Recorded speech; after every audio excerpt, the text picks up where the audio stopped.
Morning, guys. It's Thursday. Better check that date. February 27th, 2025. So I took the 36 off of the car trailer. So I've been using this more and more now to power wash and undercoat. And this bar right here and this bar are a pain in my behind. So I'm going to pick up some Sawzall blades and I'm going to cut those two bars right out of there. I think I might move the one here to the front about 8-10 inches back from the front bar, and then move this one, just put it over the top of this one here, and then that'll make it a lot easier for me to get up under there and work. I saw some rust in the tunnel in my 2001, and I don't like that. I saw rust on my fuel lines too, and I gotta make, so I'm gonna power wash this, let it dry real good, and then I'm gonna spray some of that rust converter primer and then undercoat. I got the original fuel lines on this thing, and it's a 2001, and I don't want to have to change them because it is one pain in my behind.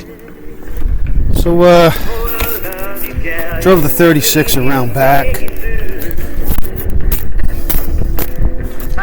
just walking around. You can see my mud tracks. Got a little soft over there where the sod was pushing up. So we got the greenhouse completely cleaned out. All of the wood is over here. In fact, I got to get this stuff in the garage. It's starting to rain. I'm going to burn off that old wood. And it's all cleaned. Got a whole wheelbarrow full of wood I got to bring up. And then ready to go pick up we are always what I need for the getting this, shut this fixing down. that. So we're up inside of the tent area. The wind's kicking up pretty good. Not working on this right now because I'm going to be running down to the hardware store to pick up the material I need to hook up the pump and the solar panels together. Let me just let's turn that light on. So I got a good list together for everything I need to plumb this pump in. It's just a pump I use to do the solar panels. It's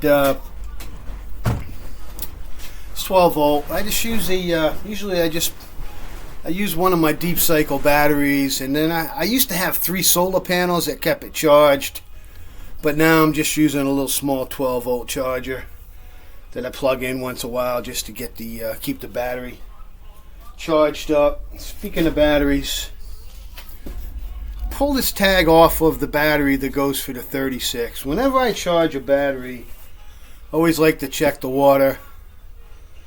And I pull all the caps. Fortunately, it's full of acid, but I was thinking to myself when I was doing it how many batteries I had that people came in and said their battery was bad, and I popped the caps and I could see the lead clear down almost to the bottom on one of the plates.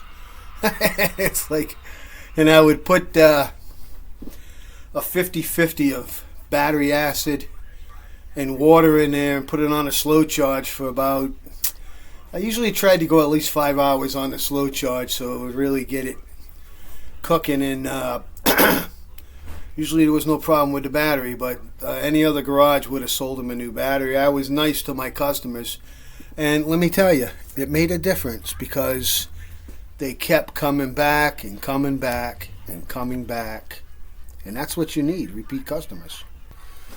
I'm almost considering taking the hood off to do the pinstriping. I tried to do a couple of pieces, but it's difficult because it goes down under here and it goes down in the back here where it's raised up.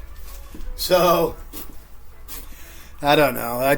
I'm not rushing on doing that because I want to take my time and do a good job, and I don't want to, if it feels like work, I don't want to do it.